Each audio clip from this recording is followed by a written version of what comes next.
წმინდა ანტონ მარტყოფელი მუდამ თან ატარებდა მაცხოვრის ხელთუქმნელ ხატს, რომელიც ედესიდან ჩამოასვენა. განმარტოების მოყვარულმა წმინდა მამამ მადლმოსილი ლოცვითა და სასწაულებით მრავალი ქრისტიანი მიიზიდა. წმინდა ანტონმა თანამოსაგრეებისთვის მონასტერიც ააშენა, ხოლო თვითონ ჯერ ალაზნის გაღმა წავიდა, შემდეგ კი აკრიანის მთას შეაფარა თავი. მარტო მყოფელ ბერს, რომელიც ბალახებითა და ხის ქერქით იკვებებოდა, უფალმა საზრდოს მისაცემად ირმები გაუგზავნა. წმინდა ანტონმა მთის მწვერვალზე ააშენა სვეტი, დაეყუდა და იქ მოღვაწეობდა 18 წელი. ღირს მამას უფლისაგან წინასწარ ეუწყა ხორცთაგან განსვლის დღე. გარდაცვალების დროს მამა ანტონი ლოცულობდა. ღირსი ანტონის გვამი მოწაფეებმა სვეტიდან ჩამოასვენეს და მის მიერ დაარსებულ მონასტერში დაკრძალეს ღვთისმშობლის ხატის წინ. რაც შეეხება წმინდა დავით გარეჯელს, საქართველოს ახალ დედაქალაქში თბილისში დაემკვიდრა სამოღვაწეოდ. ქალაქის განაპირას აღმართულ მთაზე დაყუდებულმა ბერმა თავისი საკვირველი ქადაგებითა და წმინდა ცხოვრებით მრავალი ადამიანი მიიზიდა და ბევრი ცეცხლთაყვანის მცემელიც მოაქცია.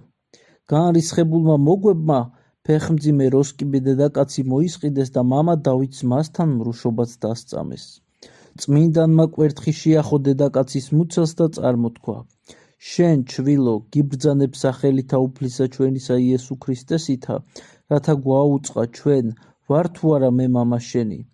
ჩვილმა დედის მუცლიდან უპასუხა წმინდას და სხვაზე მიანიშნა. განრისხებულმა ხალხმა დედაკაცი ქვებით ჩაქოლა.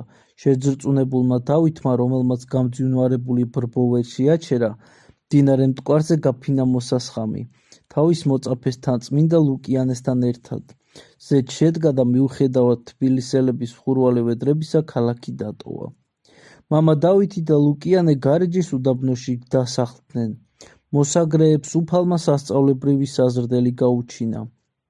მათთან ყოველდღე, გარდა ოთხშაბათისა და პარასკევისა, ირმები მიდიოდნენ. ლუკიანე წველი და მამა დავითი რძეს ჯვარს გადასახავდა და იგი ყველად იქცეოდა.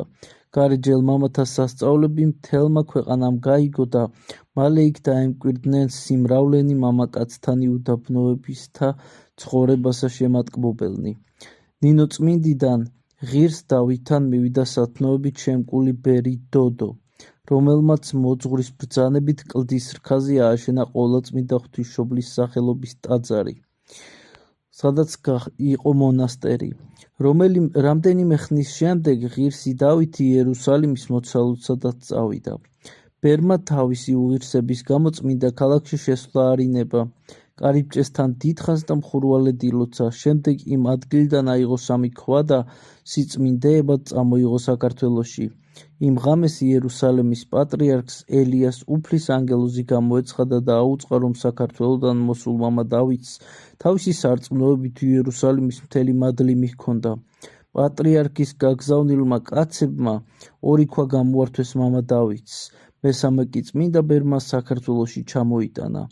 ხანგრძლივი და ღვთისმსათნო ცხოვრების შემდეგ აღსრულებული მამა დავითი იქვე გარეჯის სავანეში დაკრძალეს. აი ესეთი წმინდანები აქრისტიანებდნენ ქართველებსა და საქართველოს. თქვენ რა გჭირთ ხალხო, გამოფხიზლდით, სანამ კიდევ არის დრო, გამოფხიზლდით.